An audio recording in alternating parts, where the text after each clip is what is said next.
Il faut montrer autre chose, parler d'autre chose, montrer la créativité, l'énergie, la force vitale des Africains. L'Afrique, à mon avis, ne se résume pas à la tragédie du Rwanda ou de la Somalie, aux épidémies de sida ou au virus de l'Ebola. Il y a aussi, par exemple, le festival du film de Ouagadougou, les rencontres photographiques de Bamako, le marché des arts africains à Abidjan, ou, comme c'est le sujet aujourd'hui, les premières rencontres de lutte traditionnelle africaine. Alors justement, comment sont nés ces championnats de lutte africaine? C'est une belle aventure parce qu'en fait, c'est la concrétisation d'un rêve, le rêve de trois copains, Cheikh Tiaré, qui est un Sénégalais, Nicolas Long, qui est un Camerounais, et Frédéric Rubio, qui est un Français qui travaille pour la coopération, et qui, depuis 5 ans, s'est transformé en VRP de la lutte africaine. Alors ensemble, ils voulaient défendre cette lutte traditionnelle qui a tendance à disparaître parce que, excepté au Niger et au Sénégal, la plupart des foyers de lutte disparaissent.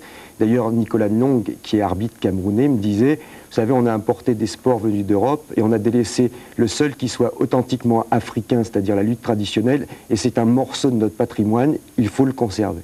Parmi tous les personnages que vous avez rencontrés pour réaliser ce reportage, il y en a un, je crois, qui vous a particulièrement touché, on va dire, c'est cet infirmier Damouré Zika. Oui, il y a beaucoup de personnages attachants que nous avons rencontrés au cours de ce reportage, et je dois dire que Damouré Zika m'a épaté.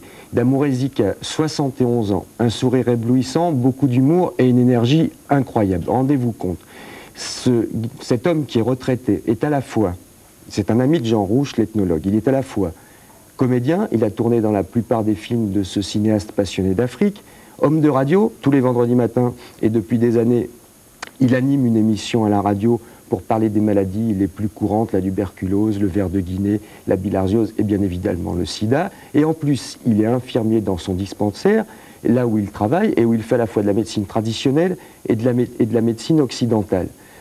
À 71 ans, c'est pas mal. Qui plus est, apparemment, ça ne lui suffit pas, puisque depuis 3-4 ans, il veut faire aboutir son projet de pirogue sanitaire, une pirogue qui ne demande qu'à voguer à condition d'avoir un moteur. Alors Damouré a chiffré le prix de revient de ce moteur, c'est environ 25 000 francs. 25 000 francs pour apporter des conseils d'hygiène le long du fleuve Niger, pour apporter des médicaments de première urgence ou pour tout simplement construire des latrines de brousse le long des marchés. Ce qu'il faut dire, c'est que Damouré Zika, en 1945, il y a 50 ans, recevait déjà de la colonie du Niger et des autorités françaises de l'époque des messages de félicitations parce qu'il luttait avec abnégation et courage contre une épidémie de méningite cérébrospinale. C'était il y a 50 ans et il continue. Et on peut lancer un appel donc si quelques généreux donateurs veulent aider pour sa pirogue avec le moteur. Dernière question, Jean-Jacques, est-ce que ces championnats auront lieu l'année prochaine ? En principe, oui, mais je dis en principe parce que rien n'est sûr. Il y a 3 pays qui postulent déjà pour organiser l'année prochaine ces championnats de lutte, mais on ne sait jamais. Vous savez, les budgets des fédérations de lutte africaines sont très modestes, voire insignifiants. Il y a beaucoup moins d'argent que dans le football ou le basket dans des pays comme l'Europe ou les États-Unis. C'est peut-être pas plus mal. Non. À titre d'exemple, l'équipe du Togo avait comme budget 3 000 francs. 3 000 francs pour 6 personnes, 8 jours de séjour à Niamey, et le voyage aller-retour Lomé-Niamey.